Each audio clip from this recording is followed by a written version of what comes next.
Positive আছে but নেগেটিভের সংখ্যাটা একটু বেশি, কিন্তু আসলে সবার মতো আমরাও একটু হতাশ। হ্যাঁ না, বোলিং ইউনিট আগাগোড়াই লাস্ট কিছু বছর ধরে ভালো উন্নতি করে আসছে এবং সেই ধারাবাহিকতা ধরে রাখছে। আল্লাহর মধ্যে সামনে আরও ভালোর তো শেষ নেই। আর ব্যাটিং বিপর্যয় যেটা আসলে টু বি অনেস্ট, ওয়ার্ল্ড কাপের ফার্স্ট রাউন্ডে ইউএসএতে যখন খেলা হয়েছে তখন কিন্তু ব্যাটসম্যানদের ফেভার বেশ কম ছিল। আপনারা যদি স্ট্যাটস চেক করেন, অন্যান্য দেশের ব্যাটসম্যান বড় বড় টিমরাও স্ট্রাগল করছে, ওখানে বোলারদের একটু অ্যাডভান্টেজ ছিল। সো ওয়েস্ট ইন্ডিজে যাওয়ার পর হয়তো কিছুটা বেটার উইকেটে খেলছি আমরা। আসলে এত লম্বা মানে কখনোই আমি ক্রিকেট খেলার পরে বাংলাদেশ টিমের হয়ে লাস্ট 10 বছর ধরে প্রায় খেলতেছি, তো কখনো এরকম লম্বা ব্যাটিংয়ে ব্যাট টাইম দেখিনি। আশা করি এটা খুব দ্রুতই কেটে উঠবে ইনশাল্লাহ। না, ডেফিনেটলি মার্শাল্লাহ। আসলে তানজিম সাকিব, রিশাদ এরা লিডিং উইকেট টেকারদের মধ্যে টপ 5-এর মধ্যে ছিল, আর রিশাদ স্টিল আছে।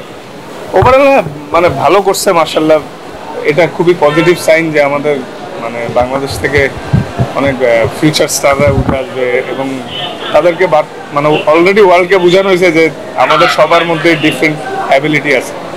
তো এখন আসলে ধরেন যে জিনিসগুলো হয়ে গেছে আমরাও একটু স্যাড, হয়তো ফ্যান্স বা ক্রিকেট প্রেমী সবাই স্যাড যে এক্সপেকটেশন অনুযায়ী রেজাল্ট হয়নি। স্পেশালি কয়েকটা ম্যাচ আমাদের হয়তো জিতার কথা ছিল বা সেই অনুযায়ী পারেনি। আর স্পেশালি লাস্ট ম্যাচটা যেটা, ওইটা 12 ওভার 1 বলে আমাদের সবারই প্ল্যান ছিল চেস করার এবং আমরা সেই ইন্টেন্ট নিয়েই খেলা শুরু করেছিলাম। একটা পর্যায়ে যখন দেখলাম যে মনে হচ্ছে আর হবে না 12 ওভারের চেস, তখন আসলে নর্মালি জেতার চেষ্টা করা এই প্ল্যানটা আসছিল। তারপর ওইটাও ট্রাই করে আমরা পারিনি আনফর্চুনেটলি, কিন্তু কি করার। না আসলে হ্যাঁ, এই দুজন সিনিয়র খেলোয়াড়ের অফ ফর্ম আমাদের দলে, তারা অফ ফর্মে না থাকে অবশ্যই আমাদের ইফেক্ট করেছে, কিন্তু মাঠের বাইরে ইফেক্ট করে না, কারণ মাঠের বাইরে তারা সবসময় গুড টিম ম্যান। আর আল্লাহর রহমতে এই যে 47 দিনের মতো একসাথে ছিলাম, সবার বিহেভিয়ার খুব ভালো ছিল, সবাই একসাথে ছিলাম। এই অফ দ্য ফিল্ডে সব তো ঠিকই ছিল, কিন্তু আসলে টিমের ওয়ান অফ দ্য কি প্লেয়াররা অফ ফর্মে থাকলে ওই টিমের প্রবলেম হওয়াটাই স্বাভাবিক। বাট আশা করছি সামনে দ্রুত এগুলো সব কাটিয়ে উঠে সামনে ভালো কিছু করবে।